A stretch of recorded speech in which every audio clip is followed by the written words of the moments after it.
I'm a Christian, a conservative, and a Republican in that order, and it is my honor to be back.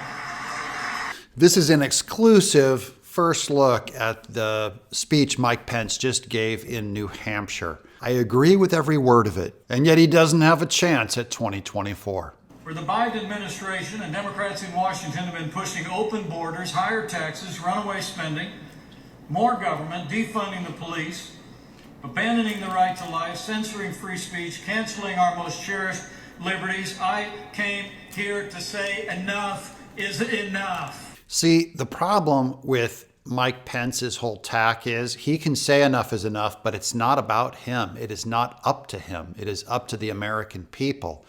It's when the American people say enough is enough that it's going to end. Give us a thumbs up if you agree. You know, I learned a lot serving alongside President Donald Trump. Some people think we're a little bit different.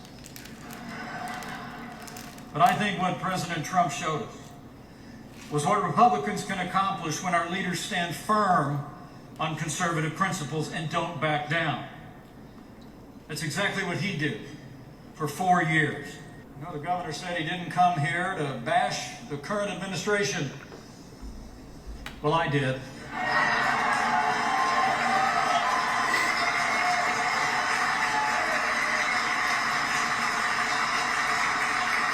So buckle up. I'm convinced Mike Pence is a good guy. I don't believe he's a traitor, but he's not the kind of guy I would bring along with me to a knife fight. And right now we need leaders that can conduct themselves in a true political battle, and Mike Pence doesn't got it.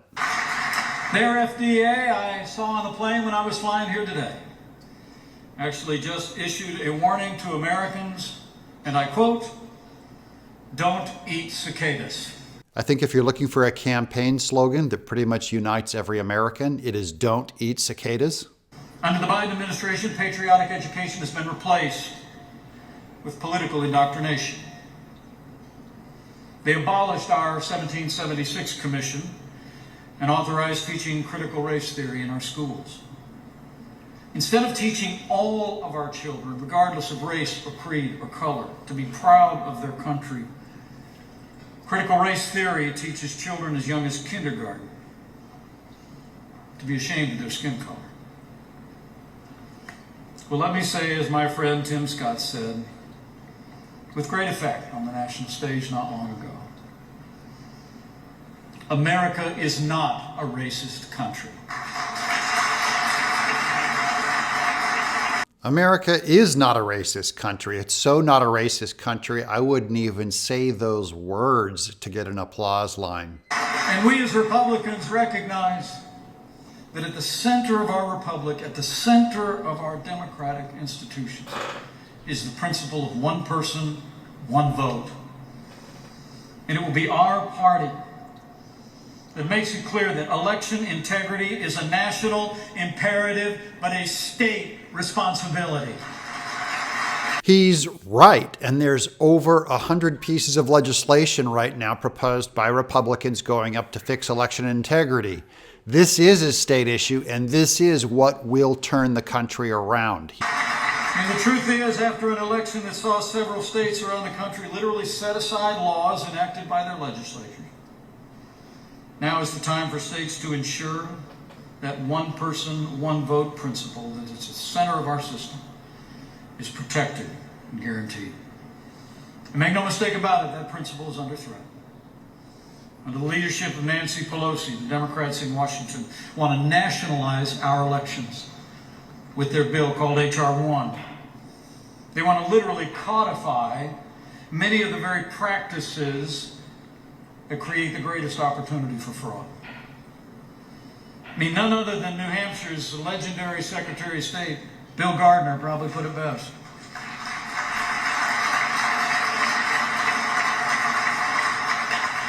He said Nancy Pelosi's election bill, which the Senate will take up later this month, is a, quote, egregious overreach of federal authority that would render the New Hampshire Constitution null and void.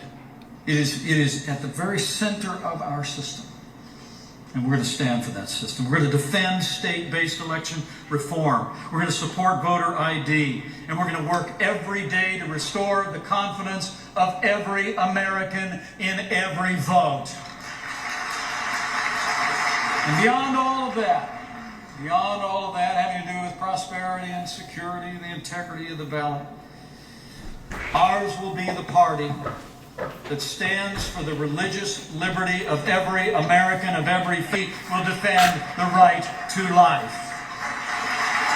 I'm sorry, I didn't mean to blow over the election integrity stuff, but that just goes to show that he, as a center Republican, some will call it a swampy Republican, they're getting the message loud and clear. They know what the Trumpy Republicans want, and they're articulating it because that's what they think is a winning topic.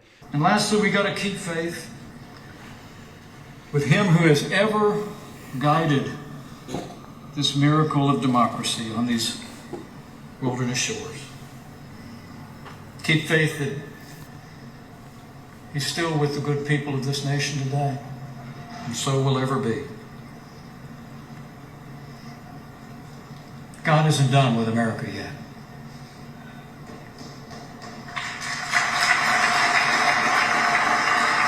And I just know. That's the first we've heard from Pence in a long time, but it ends up revealing a lot. The points that he brings up are 100% the Trump agenda. I'm not saying Trump is going to run in 2024. I hope he does. I think he'll make a decision soon. I think he's leaning that way. He's like 90% there. Pence doesn't have a shot. I don't think, unless he can properly divide the Trumpy side of the Republican Party, like get DeSantis to take a percentage, Trump to take a percentage, name the candidate. Pompeo, they all eat each other, and then Pence comes in with the swamp vote, and they're all united. That is realistic for any that election strategy. But I just thought I'd let you guys know what Pence is up to. Leave your comments below, but give it a thumbs up if you agree with me that he doesn't have a chance. He really ought to move on and just support Trump's agenda. I'm Doug TenNapel.